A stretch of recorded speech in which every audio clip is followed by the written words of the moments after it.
Mwanasheria mkuu wa serikali Hamza Johari ametoa onyo kali kwa watu au makundi yanayopanga kuandamana, kuleta vurugu au kuzuia wananchi kutumia haki yao ya kikatiba ya kupiga kura, akisema kuwa vitendo hivyo ni kinyume cha sheria na vitachukuliwa kama makosa ya jinai. Johari ametoa onyo hilo siku ya Jumanne Oktoba 28 mwaka 2025 akiwa Mtumba jijini Dodoma, wakati akizungumza na waandishi wa habari kuelekea siku ya Jumatano Oktoba 29 ambapo uchaguzi mkuu unatarajiwa kufanyika.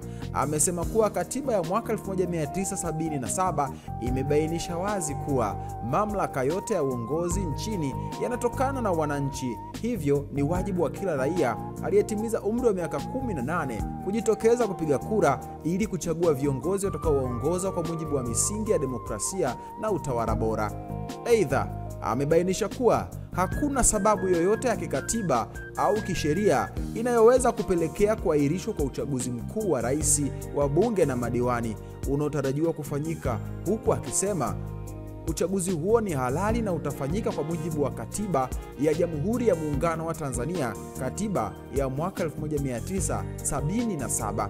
Amesema kuwa katiba ya Jamhuri ya Muungano wa Tanzania imeweka masharti bayana yanayotaka uchaguzi mkuu kufanyika kila baada ya miaka 5, na huku ikielekeza sababu ya pekee inayoweza kusababisha kusogezwa mbele kwa uchaguzi ni nchi kuwa vitani au kukosekana kwa wagombea, hali ambazo sasa hazipo nchini. Msikilize mwanasheria mkuu wa serikali akizungumza. Kwa mujibu wa ibara ya 42(4) ya katiba hii, uchaguzi mkuu unaweza kusogezwa mbele iwapo tu, na mnisikiliza vizuri, unaweza kusogezwa mbele iwapo tu Jamhuri ya Muungano wa Tanzania inapigana vita dhidi ya adui na rais anaona kuwa haiwezekani kufanya uchaguzi.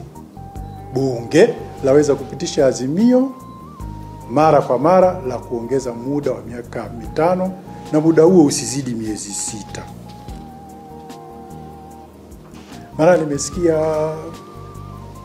kama mwanasheria mkuu wa serikali kwamba uchaguzi unaweza kusogezwa mbele, uchaguzi usogezwe mbele. Utasogezwa mbele kwa mujibu wa katiba. Sasa hayo ndio mazingira ambayo uchaguzi unaweza kusogezwa mbele. Kwa hivyo basi katiba imeweka mazingira hayo. Aidha, sababu nyingine ya kusogezwa mbele uchaguzi mkuu endapo kutatokea, imeainishwa humu sasa kwenye sheria, endapo kutatokea kifo miongoni mwa wagombea. Hakuna, yani kila kitu kimeandikwa humu kwenye katiba pamoja na sheria. Yani wewe huwezi tu ukasema kwamba tusogeze mbele kwa sababu ipi? Wale waliokuwa na mawazo ya kusogezwa mbele uchaguzi huu, mimi niseme kama mwanasheria mkuu wa serikali, wana mawazo ya kuvunja katiba ya Jamhuri ya Muungano wa Tanzania. Lakini pili, wana mawazo ya kuvunja sheria.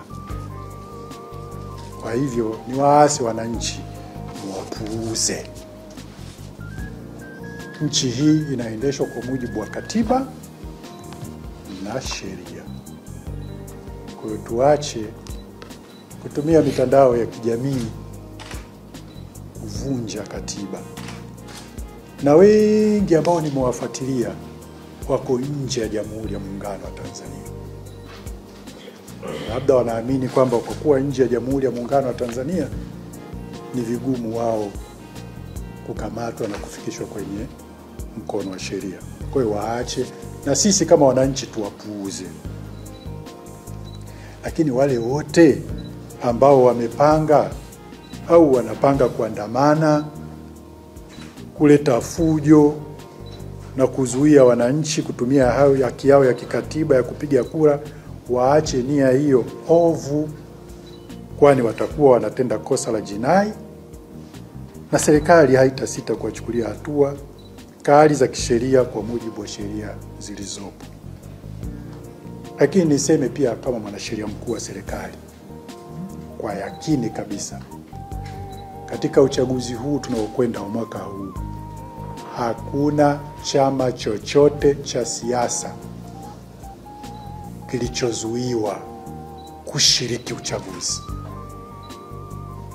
Narudia tena, kama mwanasheria mkuu wa serikali nasema kwa yakini, hakuna chama chochote cha siasa ambacho kimezuiwa kushiriki uchaguzi. Tumeshuhudia baadhi ya maneno kwenye mitandao ya kijamii, lakini na jumuiya ya kimataifa wakisema kwamba kuna chama kimezuiwa kushiriki uchaguzi. Hakipo. Ila tunafahamu kuna chama kimesema hakitashiriki uchaguzi. Huo ndio ukweli, na ukweli unabaki kuwa ukweli.